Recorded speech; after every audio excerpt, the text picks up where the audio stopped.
Stand for the Pledge of Allegiance and then a moment of silent prayer. I pledge allegiance to the flag of the United States of America and to the republic for which it stands, one nation, under God, indivisible, with liberty and justice for all. You'll remain standing for a moment of silent prayer.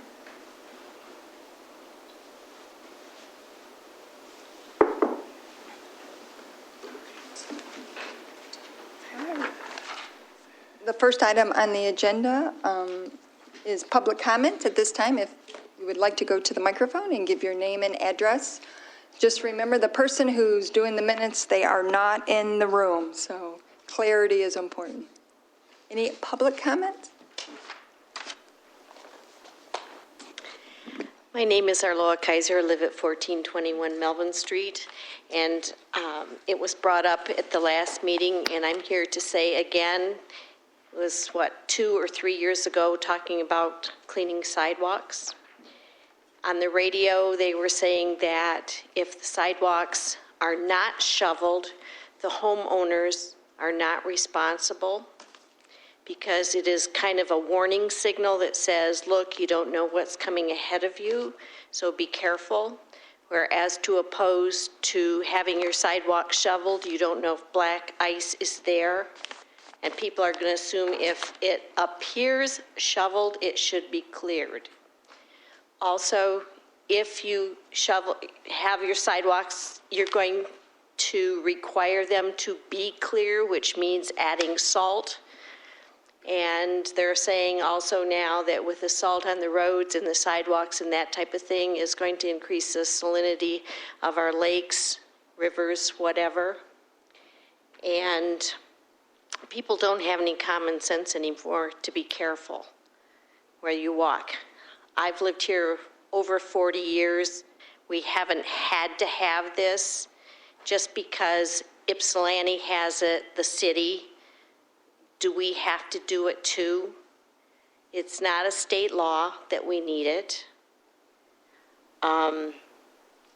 Shoveling, a lot of people want you to do it, want somebody else to do it for them so they don't have to pay for it, so they don't have to do it themselves. So then who is responsible? The homeowner is responsible, or is it the person who has shoveled it for them? People are walking in the street in the same way with these fancy crosswalks. They built these fancy crosswalks, but you still find people walking in the middle of the street wherever they want. People don't wear light clothes at night. They're walking at night when you can't see them. And in the township, when this first started, I went around and found X number of streets that the people did not have sidewalks.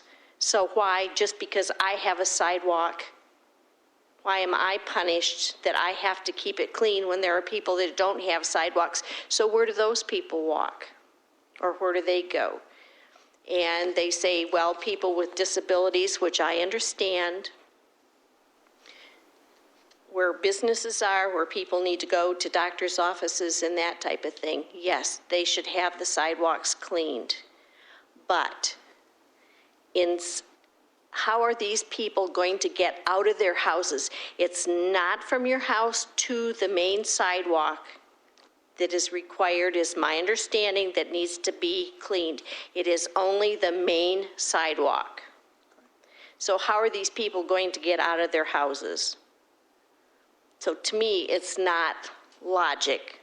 And I still say that we should not have an ordinance for it. It just puts a burden on the people. We have quite a few, I know that from the presentation, the population is 37 years old. But there are a lot of older people in the township, in some of the subdivisions, that don't have the means, are not capable of it. And how many groups do you find that are just going to automatically come? So if you have an ordinance and the people haven't gotten someone, or they haven't come, are they going to be held responsible? I mean, there's a lot of factors that go into this. Well, we just need this done, and I am opposed to it. And I hope I don't have to go out and try and get a petition for people that are against it. I know there are quite a few people that want it, and I am opposed to it, like I was every year in the past. Thank you, Ms. Geiger. Any other public comment?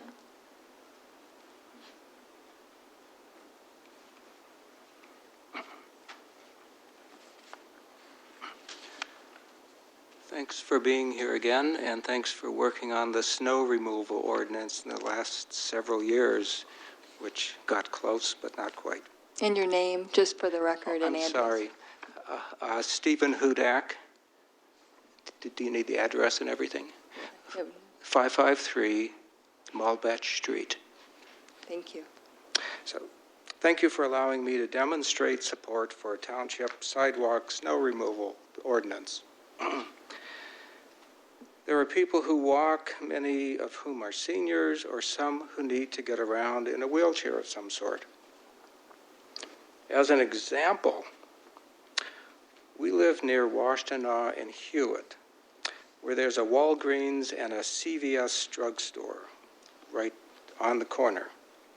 If someone really needed to get to the drugstore for an urgent medication or prescription from, say, Fairfield Street, Malbech, or Brookside, or many other streets in the West Lawn neighborhood, and if the sidewalks on Washtenaw were covered with ice, which they usually are in the winter, they'd not be able to get safely to the drugstore.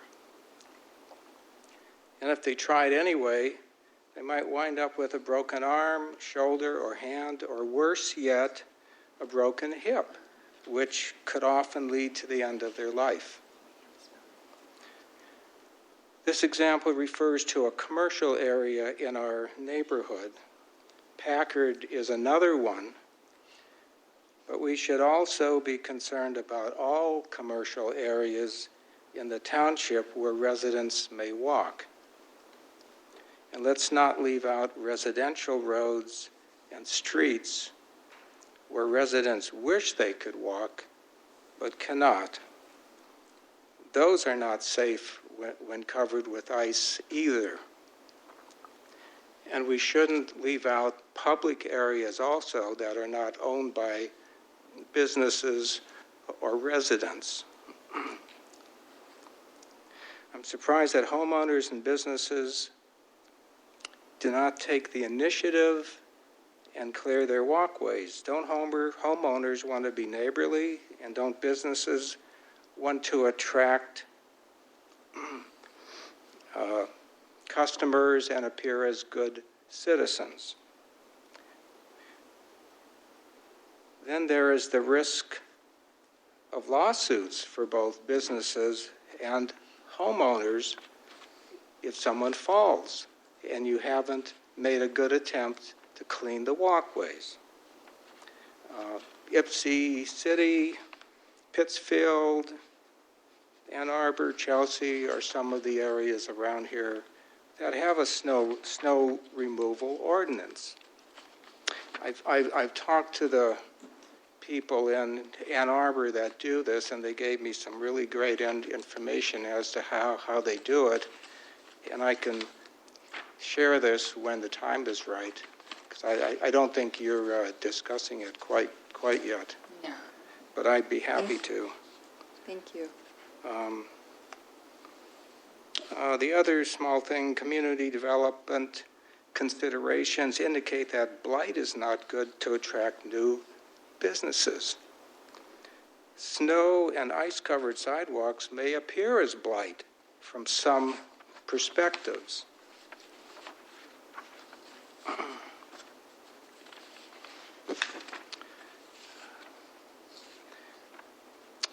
So, I hope we can get this passed this time. Thanks for listening. Thank you. Is there any other public comment? Clerk Rowe, would you? Oh, I'm sorry. I was asking. Just to update the, Yeah, I have a public comment from a Miss, let's see, where's her name at? Keiko, last name O-E, who says, she actually sent it to trustee Ross Williams, and she says, on April 3rd, 2017, Flomar Apartments has become the management company for the apartment I have lived in for more than 10 years. And it was called Eastwood Terraces, and now it's Flomar Terraces. They have increased rent by about $250 for a one-room apartment and $500 for a two-bedroom. At first, they gave us only 8 days to decide whether we wanted to renew our lease or move out. Slowly, they have given us a 1-month notice. As a result, my neighbors are moving out. Then Flomar is renovating the apartments. Currently, they rent one-bedroom apartment is $1,149, and they're moving that up to $1,436. And for a two-bedroom apartment, it's currently $1,399, and they're moving that up to $1,839. My neighbor from California was paying $1,400 a month for a small one-bedroom apartment. He moved out a month ago. Almost all the new tenants are from out of state. A new neighbor was from Los Angeles and told me that rent for a one-bedroom apartment in LA is about $1,700. And another neighborhood from DC told me it's about $1,500. I am on a waiting list for the Forest Hill Cooperatives. My lease ends on April 30th, 2018. I am a low-wage worker and I live by myself, and thus I can't afford to live in the same apartment any longer. There are no tennis courts, no gym, no pool, no sidewalks, no carports in Flomar Terraces. They are located across walking distance from Washington Community College and St. Joe Hospital. Most of my neighbors drive a short distance to get to Washington Community College and St. Joe. Please help us. Keiko OE, and then she has her address on here, Clark Road. She asked that to be in the public record, so now it is. Did you want me to give the update on the election? Yes. Yeah, we got a call from the Washtenaw County Clerk's Office today, just to note, I know folks have been interested in the Park Commission vacancy, and we are going to be required to have a special election in May for that vacancy. It's because the time that's lapsed between, that there's such a long time until the 2020 expiration. The way that you will get on that ballot will be through your parties. The county clerk's office will notify or try to get a hold of. So I know, Mr. Johnson, I know that you were with the Libertarian Party, so if you can let Ed Galitsky or let him know who to contact. He doesn't have a contact for the Libertarian Party, but he has to contact the parties, and they have 15 days, hopefully within 15 days, to give a nomination of a Democrat or Republican, Libertarian or Green Party to be on the ballot in May. There won't be a primary. That'll be it. Once the May election's over, then they'll serve the term through 2020 for the rest of the term that's left for the Park Commission vacancy. So tomorrow, Ed was looking. He asked me, just texted me and just said, do you know the name? Because I told him I knew that you were interested. And when he told me his Democratic parties can nominate, I said, what about the other parties? He goes, yeah, probably Green and Libertarian for sure. Libertarian is actually even going to be on the August election for delegates. They have enough votes. Anyways, that's a side note. So the county clerk's office will notify the parties tomorrow that they have 15 days to submit a name that will be on the ballot for the May election. The Democratic Party, the Republican Party, and the Libertarian Party, and possibly the Green Party. So I wanted to give that update. Okay, go ahead. Lawrence Johnson, Wingate Park. Does that mean that we need to file the normal paperwork that we would file, or just let him know the name? Just my understanding, you need to call the county clerk's office tomorrow and ask for the deputy director, Ed Golemsky. My understanding is that each party can only give one name to be on the ballot. And that all, for sure, he said the Libertarian, Democratic, Republican. He wasn't sure about the Green Party, but he was sure because the Libertarian Party is now qualified to even have delegates on the primary election in August. And that election in May, there will not be a primary that will settle it, and that person that gets elected, the number one vote getter from that election in May, will serve the rest of the Park Commission term. So anyone that's interested needs to contact the Republican, Democratic Party, or Libertarian Party in any details about that process. So the deputy clerk. is You through. need to use a microphone, sir. I'm sorry. Anyone with questions about that process, it's all going to be run by the county clerk's office. They can contact Deputy Director Ed Gomelisk. I never say his name right. Ed G. Ed G. Just ask for Ed. There's only one Ed. No, wait, there's another Edward. There isn't there. Ed. Just ask for Ed. Because the other guy goes by Edward. So, in the past, the township has appointed people, but it's only because it's been after the 2-year mark. And once we appointed someone, right, they served out the rest of the term. But because there was a resignation this soon, There has to be an election. regardless, Right. would it be regardless, or would it be? Regardless, I asked him, it wasn't because I had sent him the details that it looked very likely the township board, just to give them a heads up. Of course, we had to wait till tonight to give them the official notice on the resolution, but it looks like they wanted to know about the AV count boards, and they wanted to know about whether or not we were having an election. I said it looked very likely that we were having an election in May. So I asked him specifically, it's not because we're having an election. He goes, no. If you weren't having an election, you would have to have one anyway. So we would have to have an election regardless of whether a fire millage was on, that's on the agenda tonight was voted on or not, so. And that's paid for by Ypsilanti Township? Correct. There's no reimbursement? No. Okay. Because it's our position. It'd be the same thing if it was a vacancy for one of us, yeah. So, is that clear? This just came up today. We had no knowledge or, so, okay. We need a motion for the consent agenda. So move. Support. Motion Rowe, support Wilson, to approve the minutes of the January 16 work session, regular meeting, and closed session, in February 1st special meeting with the corrections and statements and checks. Any questions or comments on that? All in favor? Aye. Opposed? Motion carries. General legal update, Mr. Winters? Madam Chairperson, just one update, and I think it's an important one because back in 2000, during the 10 years the township did go through the so-called housing implosion, there were a number of neighborhoods that did change. They went from being single-family home into, in many cases, rental communities. In fact, the HUD actually commissioned the Washtenaw County the planning department over there, what's it called now, it's to do Washtenaw County. Office of Community and Economic, Yes, that OCED, was that the? yeah, that's the name of it. And they did a Washtenaw County Housing Affordability Affordability and Equity Study. In fact, this board may have received an update, round 2 of the Housing Affordability Study.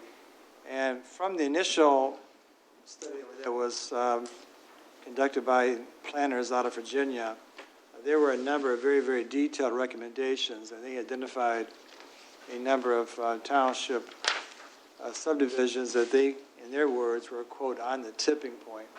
And they had a number of recommendations to make in regards to trying to ensure a diverse housing stock in the county, and also ensure that those areas did not become, in their words, a tipping point of rental communities. And so the township invested a lot into neighborhood stabilization, habitat, foreclosures, et cetera. We all know what the township board has done. At the same time, the recommendations that were contained in that study, we tried to carry over into a new development at the Lakewood Development. Actually, it was one that had been started a few times and had stopped because of the economy. And from that agreement, we actually, Lakewood Farms, actually developed a number of conditions that were going to be to ensure the stability of neighborhoods going forward, that they would not become rental communities per se. And as a result of that development agreement, there was a complaint that was filed with the Department of Justice, and there was initially investigation that was being conducted by the Department of Justice in regards to whether or not there was a violation of the Fair Housing. The township aggressively pointed out that the recommendations that were set forth in the housing affordability study by HUD actually were being carried over into the development agreement. There was a tremendous amount of pressure, these are my words, that was put on the township board to go to Chicago in an effort to try and force the township to enter into a consent judgment, pay attorney fees, and do all kinds of things that were not appropriate, because the township's position was that we were not in violation of the fair housing. In fact, we have more housing vouchers in Ypsilanti Township than all of Washtenaw County combined, I think 37%. And so we responded to the investigation, and in fact, I believe there was an actual community meeting that was held in the church, Pastor Cross Church, in August of 2016. I know that Trustee Monica Williams, as well as Karen LaJoy and Brenda Stumbo attended that meeting, and the residents that were in that meeting, from what I could recall from the transcript that was prepared, was extremely supportive of the township's position in trying to stabilize our neighborhoods and trying not to have rental communities take over throughout the township, as had been the case because of the housing implosion. And so I had written a letter to the attorneys who also had assisted in this matter, just out of curiosity as to what, if anything else, had they heard from the DOJ, since it had been over a year and a half from when we had last communicated with them. And it just happened to be that within a few days of my letter, they forwarded on to me, I forwarded on to this board, a letter from the Department of Justice in which they simply state that in March 2016, the U.S. Department of Justice, along with the U.S. Attorney's Office, commenced an investigation of Ypsilanti Township zoning and land use practices concerning the development agreement for the Majestic Lakes residential development. As you know, in April 2016, the U.S. Department of HUD also referred a complaint regarding related issues to the Department of Fair Housing Center of Southeast Michigan. Following our review, the department has determined that no further action is warranted at this time, and we are closing this matter and returning the files to HUD. So the investigation that really never should have started to begin with has come to a conclusion, and I'm pointing this out right now because at the time when Tom Perkins was here for the M-Live, he in some ways prepared an article that was somewhat very misleading, I think in some ways. It was circulated around the country, and there was a view that the township was trying to didn't have Section 8 housing, which was not the case. It was nothing to do with eliminating Section 8 housing. Again, we have more housing vouchers than any community in Washtenaw County. It's simply a matter of trying to implement the objectives and recommendations of the housing affordability study and simply have measures in place to ensure that residential home neighborhoods did not become just totally rental communities, which we know had worked in many ways to destabilize a lot of our residential areas. And so at the time the complaint was filed by this attorney in California and referred to HUD and in turn referred to the DOJ, there was an awful lot of pressure on the township to simply agree not to do what was, in our opinion, within the township's legal rights, as well as also in furtherance of the recommendations of the housing affordability study. I'm saying this now because you won't hear now about the end of the investigation. All you hear sometimes is at the beginning of the Fair Housing Center, put that even in their brochure front and center, trying to, again, portray the township in a very, very false and negative light. And I don't think they'll probably be doing any kind of retraction or anything of that sort. I think it's important for the board to know that, I've discussed this many times with all the board members, I think the township has been very, very blessed over the years with good results happening on a number of different occasions, and good results in regards to legal action, in regards to negotiations, because at the end of the day, the township board has always tried to do the right thing. And if you do the right thing, and try to be, honest and try to be straightforward. Sometimes you're still going to get investigated or sued even, but at the end of the day, when it all comes out in the wash, the township, most of the time, it has prevailed because I believe it has honored its commitments and done the right thing when put to the test. And so this one here was another one the township board stood strong with.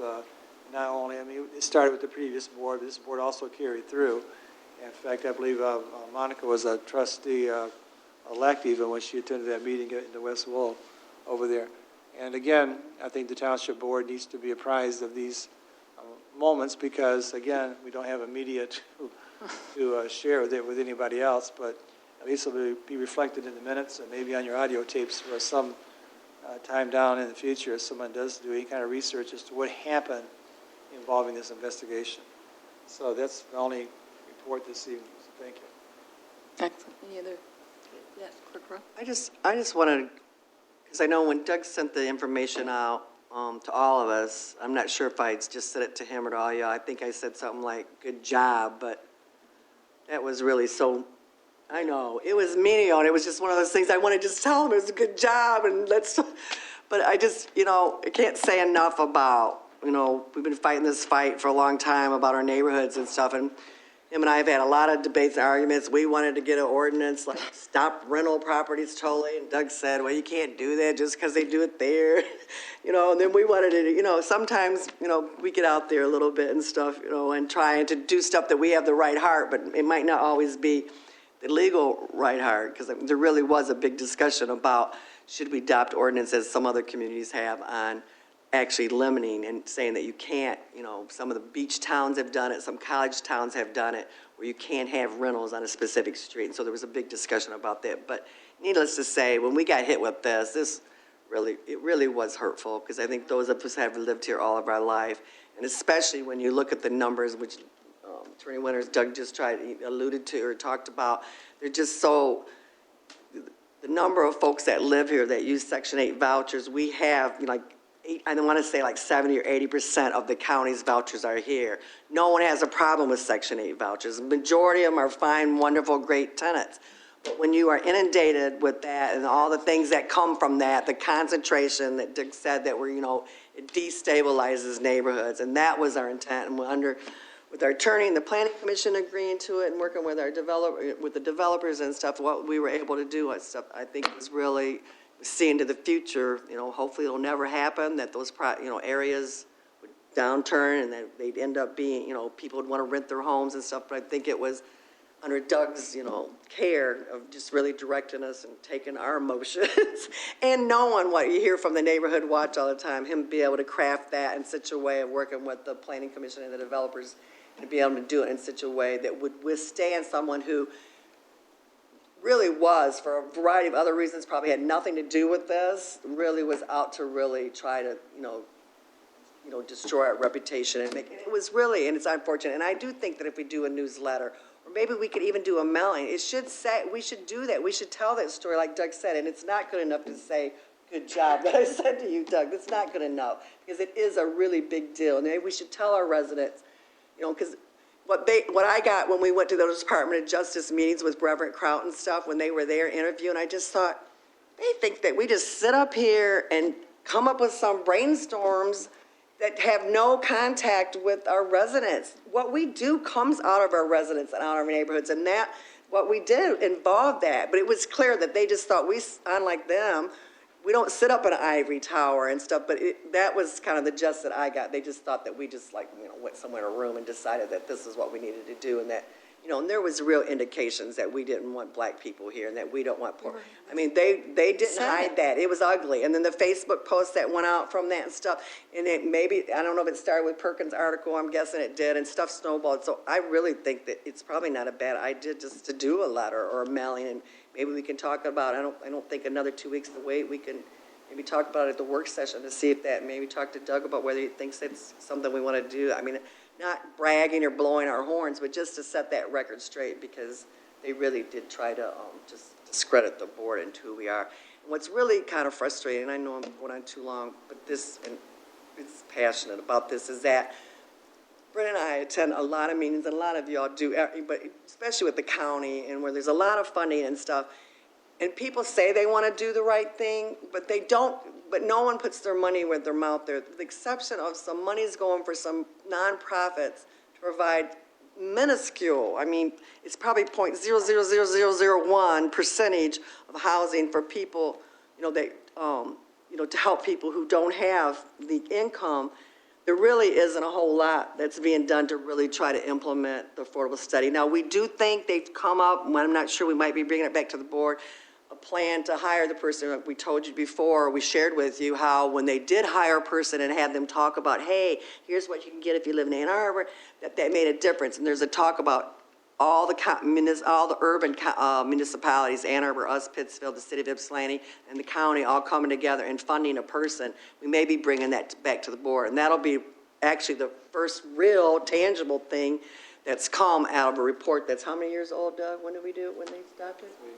Three, in terms of the rest of the county. And that was our effort of what, Doug took the lead on to try to balance, to balance at least for the other developments. So anyways, Doug, it was more than a good job. It was a great job, and I'm just, and I'm really grateful for the leadership that you provided under that, and that the Department of Justice, I think, because of you and the stuff that we do and the way that you put it all together, once they got in, beneath the rhetoric that was being spewed out there, they saw that it actually was illegal, and it wouldn't have been illegal if you had not took the lead and made us do it the right way. It was the right thing to do, and you made sure that we were protected, and I thank you for that. Yes, Very trustee. Thank you. Very quickly, I do want to thank Attorney Winters, and thank you for mentioning my name, but in the same aspect, I would feel remiss not to say the names of Linda Mealing, the past president of the New West Willow Neighborhood Association, and also Joanne McCullum, the current president.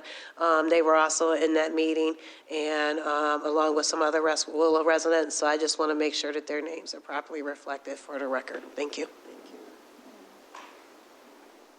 I just remember the report when it came out, and this was the words in the report.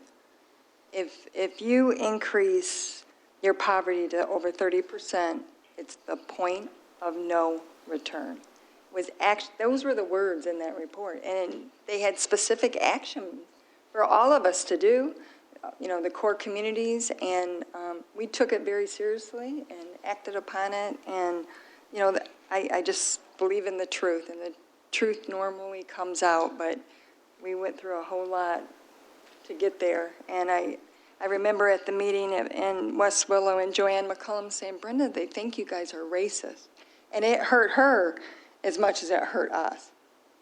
That, but no one tells that story, but we know. So, and our residents know, so that's what matters. But I'm so glad that issue right now has been resolved. It's a blessing. Thank you. Any other general legal update, Mr. Winters? No.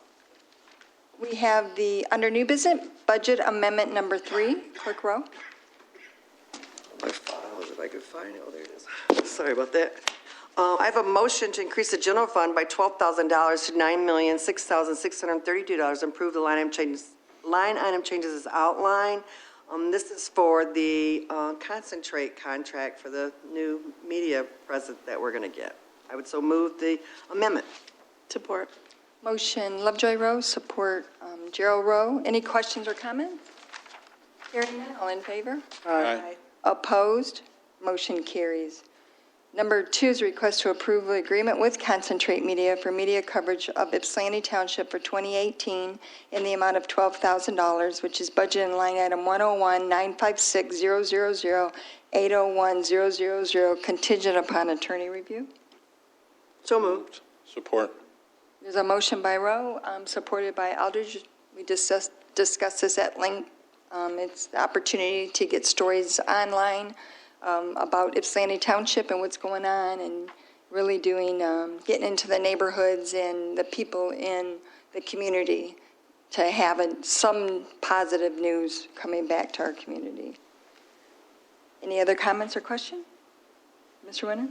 I have reviewed it. If it helps you go forward, it's Okay. And to answer what will probably be Heather's question, there is a termination clause for a 30-day notice, and that's all in there too. So if it helps you get the contract signed, even tomorrow, it's in proper form. Thank you. So you said it's okay to go ahead and sign it? Yes. So we pay the dollars up front, and then if we terminate the agreement, they said they would pay us back. Now, I didn't read that in there, but it could be part of the minutes, right, Doug? I think it may I think- minutes. I mean, obviously, if you terminate the contract and you prepay, you'll be some kind of pro rata, but Okay, you're already into the, I guess, the second month of the contract. I mean, the contract year is going to be prorated to begin with. yeah, and that's what the gentleman said, but it just wasn't written. But Right. I know he agreed to it. Right. Any other questions or comments? So we're approving it as is? Yeah, yes. All in favor? Aye. Opposed? Motion carried. Was I supposed to do roll call? Oh, maybe not. In the future. Request of Mike Radzik, OCS Director, for authorization to seek legal action to abate public nuisance drug houses by padlocking located at 34 Johnson in the amount of $10,000, which is budgeted in line item 101-950-000-801023. So moved. Support. Motion Eldridge, support Gerald Rowe. Huh? Questions or comment? There's an in-depth report in the packet about this house, but we started going after drug houses, people who are dealing in neighborhoods and that actually have reports, and it's provided to our attorneys, and then we go to circuit court to try to get the house padlocked. There's warnings in the, right, Doug? You get, first time is a warning. Right. And this one was particularly kind of concerning to us because when you read these reports, sometimes you miss the real social impact upon the children. There were 4 minor children, I think I pointed out in my letter, that were living in this house. They were all in one room. I think the oldest may have been 7 or 8 years of age. And the Washtenaw County did go forward with the notification to the Child Protective Services. But there's a lot of other issues that go along with these drug houses. But again, the innocent children, as young as 1 and 2 years old, many times are exposed to a lot of harmful, whether it's the smoke, the vapors, the oils, all these things that are very, very harmful, I think, to breathe for some of these, especially for the young children, in a very concentrated area. So there's a lot of issues that sometimes we don't always talk about when we see these kinds of cases, but the Washtenaw County Sheriff's Department and the OCS Department and the board and our office tries to do what we can to bring these to the attention of the appropriate authorities when we become aware of those. And again, the Washtenaw County Sheriff's Department continues to do a very, very great job in identifying these properties. Any comments or questions? I just have one. comment. Trustee Ross Williams? Thank you.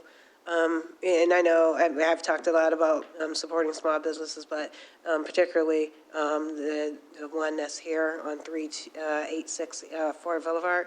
It's really important. I just wanted to make sure that it was on the record, that it's really important that our zoning is basically adhered to. And I know this particular business's zoning is not being adhered to at this time. So I wanted to make Okay, sure that that's was the on the next- record. Yes. So That's a next agenda item. yes, it is. Yeah. Okay. Okay. We have a motion and support. All in favor? Aye. Aye. Opposed? The motion carries. The next item is a request of Mike Radzik for authorization to seek legal action, if necessary, to abate public nuisances for property located at 386 South Ford Boulevard, 1478 DeSoto, and 908 E-Course Road in the amount of $30,000, which is budgeted in line item 101-950-000-801023. So moved. Support. Motion Gerald Rose, support Eldridge. Mr. Winters is, it's in the packet. It's in the packet. I think the one, the house of 1470 DeSoto also was one that was shared with the board. A very, very heartbreaking situation over there. And the other two were zoning cases that had been identified by Charlotte Wilson, a new planner, as NOVs, not operating within the township zoning. And as indicated in the motion, as we have always tried to do, we're trying to use the courts as last resort. But if the township zoning is not complied with, we have no choice but to go forward. So, again, those are pretty detailed in the packet tonight. And I know on Ecorse Road, a lot of residents were concerned about the business there and how they're doing much more than what it's zoned for. We have a motion support. All in favor? Aye. Opposed? Motion carries. Item 5 is Resolution 2018-03, which is relocation Ypsilanti Township voting precinct 19 and 20. Clerk Rowe? I have a resolution to relocate Ypsilanti Township voting precincts 19 and 20. It's Resolution 2018-03, whereas the Charter Township Ypsilanti has a need to relocate precinct 19, currently located at Ann Arbor Prep High School, 6800 Hitchingham, and precinct 20, currently located at Community Free Will Baptist Church, 6945 McKean, due to these locations no longer being willing to host our voters. And whereas the Charter Township Ypsilanti has determined relocating precinct 19 to Evangelical Friends Church at 7890 Tuttle Hill, and precinct 20 to the Ypsilanti District Library located at 5577 Whitaker Road will service township voters equally as well, if not more conveniently, as their prior location would continue to provide our voters with a positive experience. Now therefore be resolved, the Charter Township of Ypsilanti Board of Trustees approves the location of precinct 19 from Ann Arbor Prep High at 6800 Hitchingham Road to Evangelical Friends Church, 7890 Tuttle Hill Road, and precinct 20 from Community Free Will Baptist Church, 6945 McKean Road to the Ypsilanti District Library, 5577 Whitaker Road. I'd so move resolution.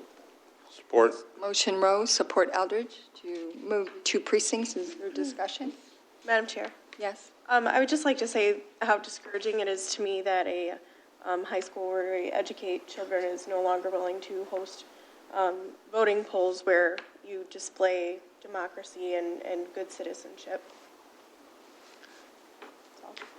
Just, Clerk Rowe? It just, because I didn't go into a lot of detail, because this has been going on. They wanted us out, and we kind of begged them and continued, to stay a little bit longer. But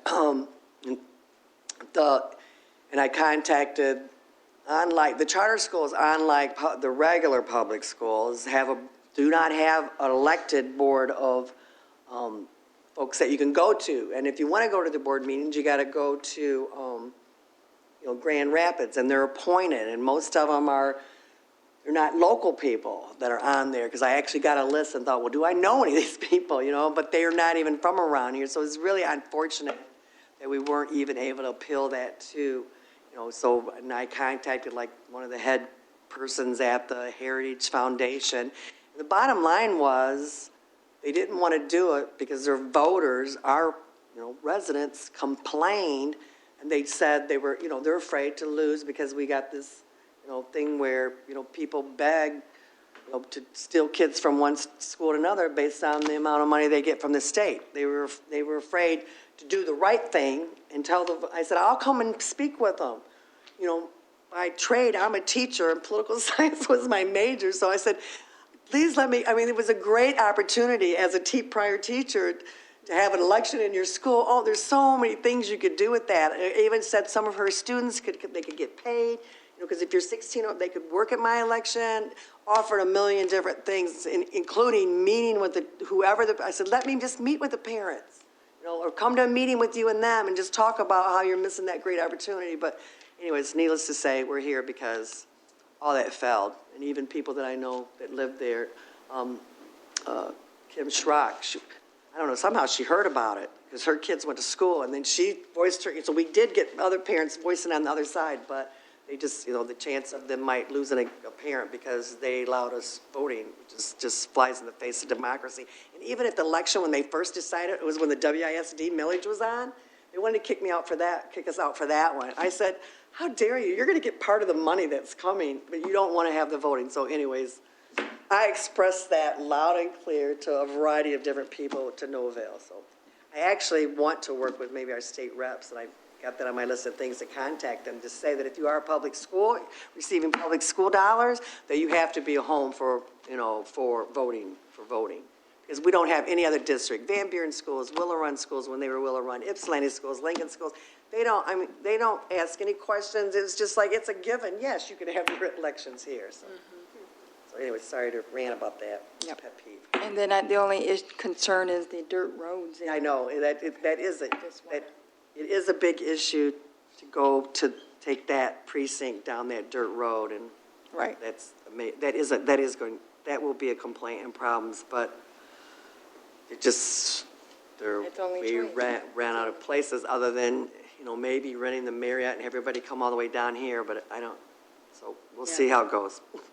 And they're good. The church did say, they wanted to ask me, because if you're a visitor to their church on Sunday, they have a deal with Mr. Bubbles, and they give a free pass. And he said, could I give those free passes? I said, well, as you could probably be in the parking lot, you can't be as part of the election process. So anybody who votes, he will give a free car wash pass to. Wow. I thought that was interesting. Oh, so, Karen, is it just a majority vote? You don't need a roll call on this? No, just majority. We have a motion and support. All in favor? Aye. Opposed? Motion carries. Item 6 is the Resolution 2018-04, which is proposition to authorize a levying of .5 mils to provide funding dedicated solely for the purchase and maintenance of vehicles, buildings, grounds, and equipment for the Ypsilanti Township Fire Department, and to authorize a May 8th special election. And this is a 5-year mill, correct? Yes, 0.5. 5 years. Oh, yeah. I was just looking for do I have the right resolution? I don't see the data. Oh, there it is. Okay, sorry about that. I have a resolution. Clerk Rowe? 2018-04, Proposition A, proposition to authorize the levying of .50 mils to provide funding dedicated solely for the purpose and maintenance of vehicles, buildings, grounds, and equipment for the Ypsilanti Township Fire Department. Whereas it is necessary to levy the millage allocated to the Charter Township of Ypsilanti in order to provide services that it pertains to fire protection, prevention, and rescue services. And whereas the Ypsilanti Township Board desires to pay for said services only if approved by the voters of Ypsilanti Township, now therefore it be resolved the following proposition be placed on the ballot for an election to be held on the 8th day of May, 2018. Proposition A. Proposition, this is the actual wording that'll be on the ballot. Proposition to authorize the levying of .50 mils to provide funding dedicated solely for the purchase and maintenance of vehicles, buildings, grounds, and equipment for the Ypsilanti Township Fire Department. Shall the Charter Township of Ypsilanti be authorized to levy and increase the limitations of the total amount of general ad valorem taxes which may be imposed in any 1 year upon taxable property in the Charter Township of Ypsilanti, Washtenaw County, Michigan, as provided by Section 6, Article 9 of the Constitution of Michigan, 1963, from 0 to .50 mils, which is 50 cents per $1,000 of taxable value, for a period of 5 years from 2018 through 2022, both inclusive, for the purpose of purchasing and maintaining vehicles, buildings, grounds, and equipment for the fire department. These funds shall not be used for operations or payroll. The estimated amount of revenue that will be collected by the township in the first year that the millage is authorized and levied is estimated to be $600,000. I would so move Resolution 2018-04. Support. There's a motion by Rose, support by Wilson to authorize the ballot language. Is there discussion? Well, I would just, I was really prepared to address some of Clerk Rowe's issues that were raised in an email, but we have to have an election anyways, so I won't respond to those specifically, but during the negotiations, it became clear, and Clerk Rowe wasn't at the meeting. She had family out of town for family, but we discussed in work session, and then we actually voted on it and understood that there would be a need for a special election. So our fire department, when we did regional mutual aid, which was a very good thing, it gets more boots on the ground to help our firefighters, and it also protects property. So it's a much better process in order to fight fires for safety as well as for property. What we did not anticipate was how much wear and tear it was going to put on our vehicles. So the fire department budget has always been tight. They have had lots of issues with the equipment and maintenance of the trucks. We actually purchased one, And they're paying us back over 10 years, which is crazy, right? That told you they didn't have enough money to actually fund purchases of trucks. The new truck has 30,000 miles on it already. In the past, that would not have been the case. So when there's a automatic mutual call, we go to the city of Ypsilanti, Superior, Ann Arbor, Pittsfield, out west. Is Van Buren part of it? So we automatically go on those runs, and then they call back to say, you know, there's no need for Ypsi Township firefighters, we're on the scene, there's no need for additional people. But it was really important because of how much money we lost from our millages. In 2008, one mill generated $1.2 million, $1.8 million. Right now, it generates $1.2 million. We lost $600,000 per mill from the fire department, and we didn't increase it. We reduced the firefighters through agreement with the negotiations, but we never anticipated or thought about the maintenance of our fire stations. And I know Clerk Rowe has had complaints. The main fire station, the cement is totally tore up. It's the original cement when it was built, and that was in 90, 91, 92. First term of office, and nothing has been done to it. We have to take care of our infrastructure. We vote at the township to do, hundreds of thousands of dollars in street lighting improvements, where the township pays for that. We do road improvements where the township pays for that. We do maintenance to the civic center and the community center, but we need to take care of our fire department. And this millage will help us get to the capital improvement programs that are needed. It's very specific. It is only for 5 years, and it's to try to get the improvements that are desperately needed in the fire department. So I'm glad we have to have an election anyways, but I was prepared for the debate either way, and I support the recommendations of the fire chief and the union and the attorney and the negotiating team. Any other comment? Hearing none, we have a motion and support. All in favor? Aye. Opposed?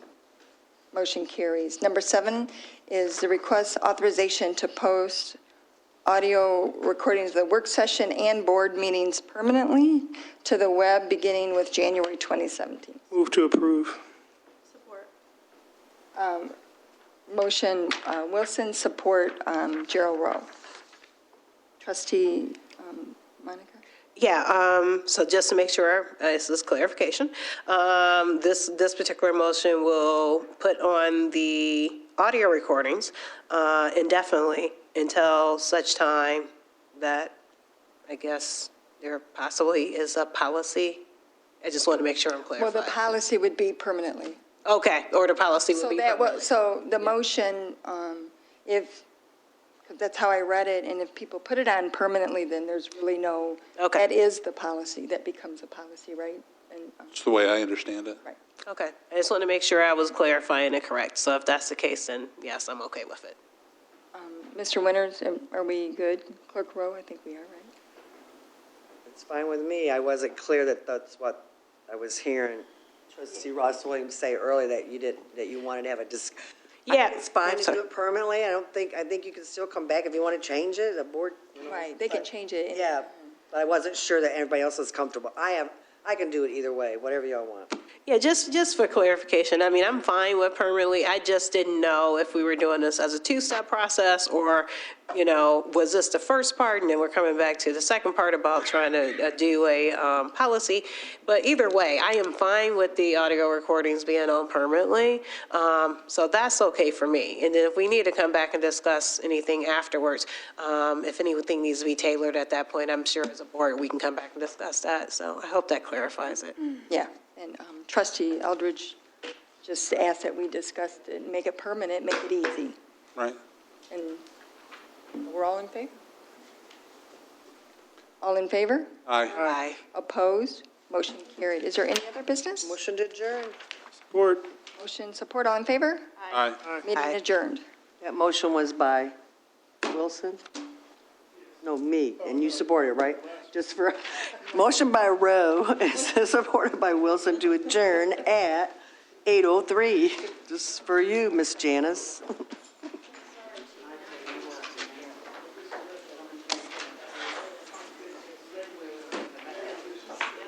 right, let me get that off. Is it? I don't know, here's the.